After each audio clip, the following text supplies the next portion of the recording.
Hey everybody, it's Angela and I'm back with another video about my life story and my journey.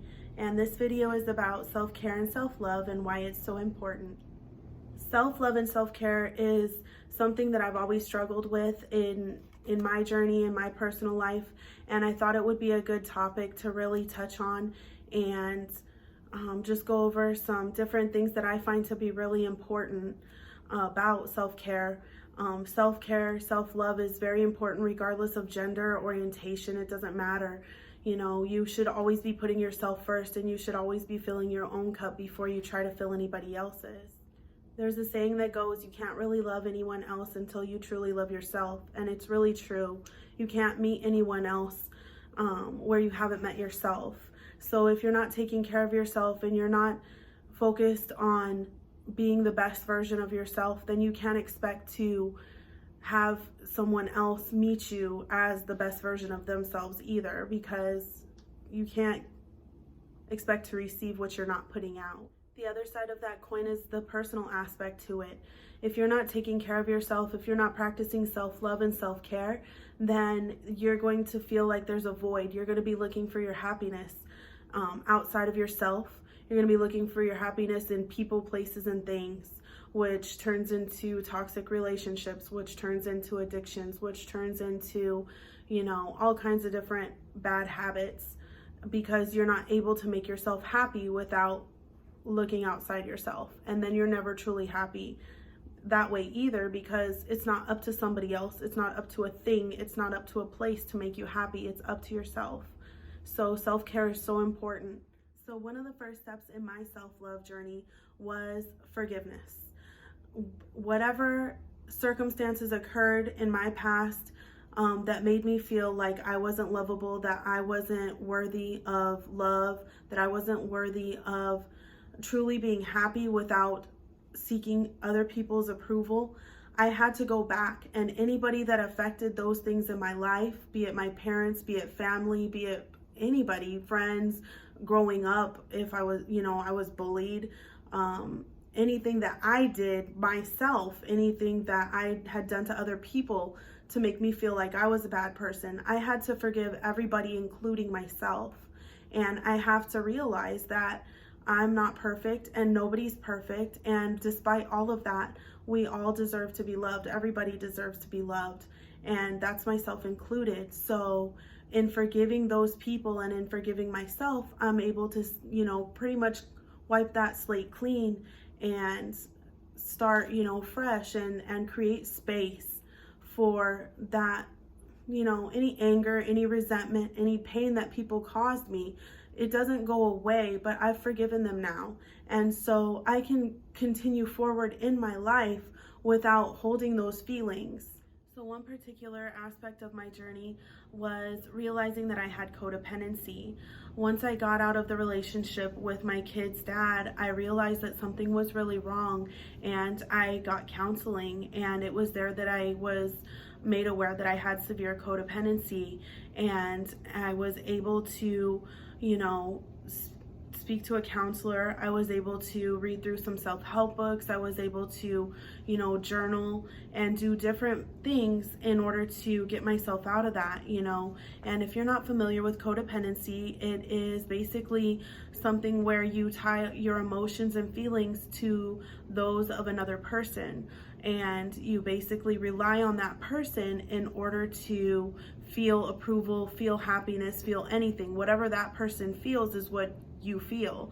And so once I got out of that relationship and I really didn't feel anything because that person wasn't there to tell me how I should be feeling, I knew something was wrong. And it was then that I got counseling. And, I realized that there's a stigma around counseling, that only crazy people go to therapists or something like that. But I mean, it's really not true. If you can't get through the day without, reaching out to people for approval or drinking or getting high or something like that, it may be, a scenario or a circumstance where counseling would definitely help you, and there's other things that you can do. You can go to self-help, like read self-help books, go to groups, talk with people who have been in similar circumstances, similar situations, whatever works best for you, you know. But in my case, I definitely got counseling. And one thing that I also realized is that with codependency and with self-love, it's not something that you just, once you start doing it, once you start putting that energy back into yourself and taking care of yourself, it just comes naturally. It's something that you have to create a routine and you have to constantly do. Otherwise, you will continually just fall back into bad habits, fall back into bad feelings, and then it'll have you doing things that you don't want to be doing. In my case, I really have to stick to a routine. So, you know, going to the gym on a daily basis is important for me. Getting up and showing up for myself in the morning. So, you know, doing my hair, doing my makeup, dressing in a way that I'm proud of the way that I look is very important for me. And you know, self-love is going to look different for everybody. And it's just finding what works for you and sticking to it and showing up for yourself day after day so that you don't rely on anybody else or anything else in order to make you happy. Another key thing to remember is that, you know, whatever the feelings were that made you turn outside of yourself to find your happiness, to find love, to find approval, or even just drown whatever feelings that you were feeling, those feelings, they don't necessarily go away. You just learn to live with them. You learn to forgive the people that caused you to feel those feelings, and you learn to just live your life day by day and understand that that's a part of who you are. And one thing that you do have to understand is that healing is not linear. So there are going to be days that are harder than others. There will be days when you wake up and it feels like you're back where you started. And it's just important to remember that, you know, you're stronger than whatever it is you're facing, and you're worth more than falling back into bad habits or associating with people that don't respect you and don't love you the way that you deserve. So for me, once I healed a lot of the things that I had been through, and I started putting energy back into myself and showing myself the love that I wanted from other people, it required me to put boundaries up on a lot of the people that I had in my life that weren't respecting me and weren't treating me the way that I deserved. So for instance, I was the type of person that I was a people pleaser. I would do everything and anything, well, not everything and anything, but you know, I would do a lot for people that, you know, didn't deserve it. I just wanted them to stick around. I just wanted to feel loved. I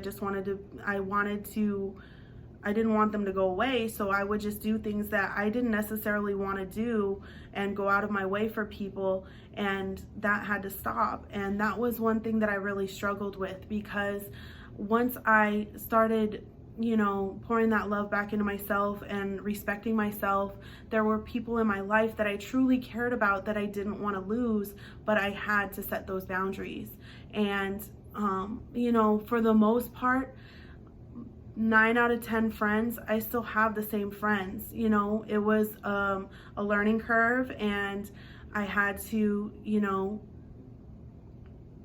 put my foot down and say, look, I care for you. I don't want to lose you as a friend, whatever, but I'm not doing that anymore. You know, I've been doing way too much and getting way too little in return, and I can't do that anymore.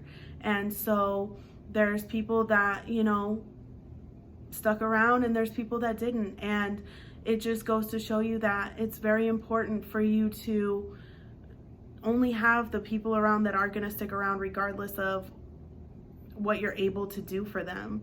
You know, if somebody's only around you because of what you can do for them and they know that you don't have any boundaries, then they're just taking advantage of you, and that's not your friend, and that person doesn't truly love you anyways, so you're better off without them. So I just created some notes on some different things that I feel like are a demonstration of self-love, self-care. So I'm just going to read off of the list and then go from there. I have boundaries, treating yourself how you're wanting other people to treat you. So if you're looking to other people, oh, I wish so-and-so would come around so we could go to the movies, take yourself to the movies. I wish so-and-so would be here so we could go out to eat. Take yourself out to eat. I go out to eat by myself all the time. And if that's not really your thing, then do something else that you do feel comfortable doing by yourself. Take your time as you rediscover the things that you do like and you don't like now that you're no longer operating out of fear. So a lot of times when you just want to keep people around because that's your happiness, that's your sense of approval, you'll do things that you don't want to do, you know, hobbies, whatever the case is. And then once you stop doing stuff that you don't want to do, you have to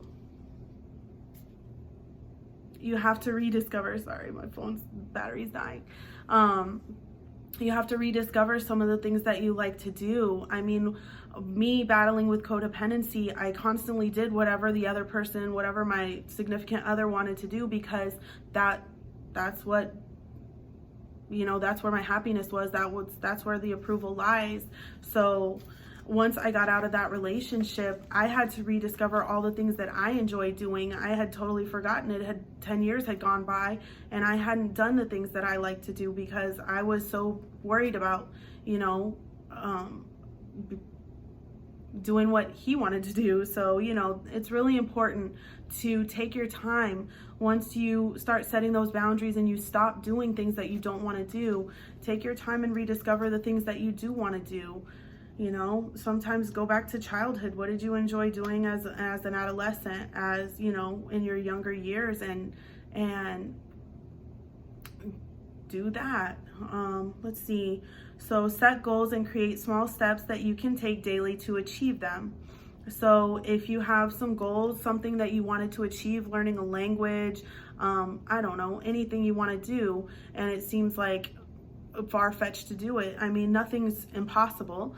You know, set small steps that you can take on a daily basis or even weekly, monthly, and slowly achieve those goals. And that is, you know, showing up for yourself. That's showing love for yourself. Do not compare yourself to other people.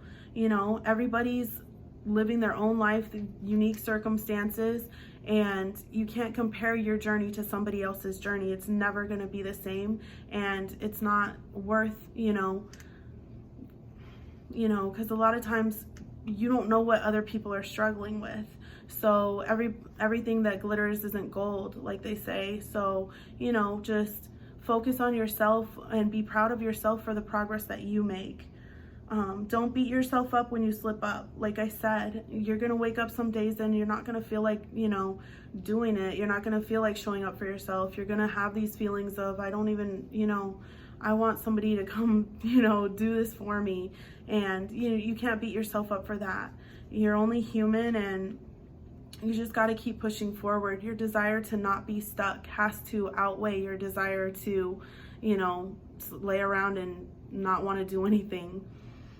Be unapologetic about your feelings and desires. So whatever it is that you want to do, like for instance with my personal case, I was a people pleaser. So I constantly did whatever other people wanted to do, and then the day that I stopped doing that and I wanted to do the things that I wanted to do, I felt guilty about that. And there's no reason that I should feel guilty about wanting to do the things that I want to do, but it's natural. So that, you know, when you stop doing what everybody else expects of you and what everybody else wants to do, and you start doing what you want to do, you have to be unapologetic about it.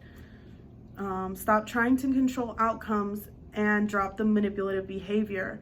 What's for you will never miss you.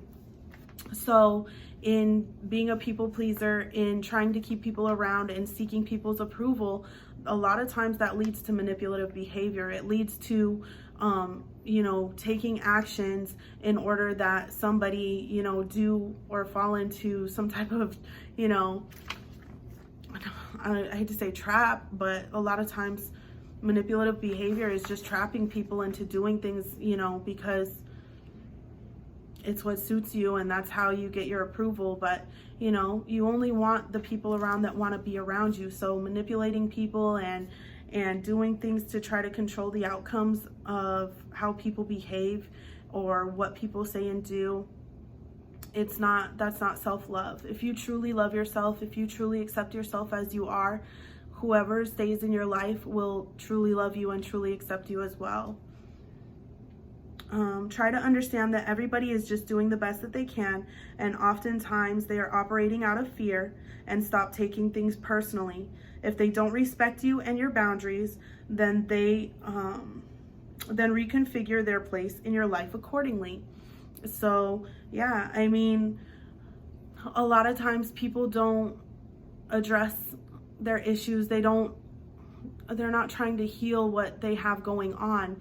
And so when you have people that have toxic behavior and you know that they, are manipulative, or they lie, or they're, whatever the case is, you have to address that with those people. You have to understand that, those people don't want to address their issues, and that doesn't serve you any longer. So if they're not willing to respect your boundaries, then you have to, reconfigure how they fit in your life and, make it clear. I've done a lot of work on myself, and, what you're doing isn't okay. I mean, 9 times out of 10, when people are taking advantage of you, they know they're taking advantage of you. So when you tell them to stop and they go away, they knew exactly what was going on, and it hurts. But at the end of the day, I'd rather have people around me that truly love me and have my best interest at heart than people that are just around to take advantage of me and manipulate me. So that's the notes I have on that. So pretty much that about wraps it up. I mean, if you watched my video all the way through, I just want to thank you for watching. If you have any comments or suggestions on another topic, drop it in the comment box below. Other than that, if you would please subscribe, share the video. I appreciate it. These videos are so important for reaching people who need to hear these messages, or just need to know that they're not alone in their journey and are going through similar issues. That's the whole purpose of this channel. So once again, I thank you for watching, and I'll see you in the next one. Bye.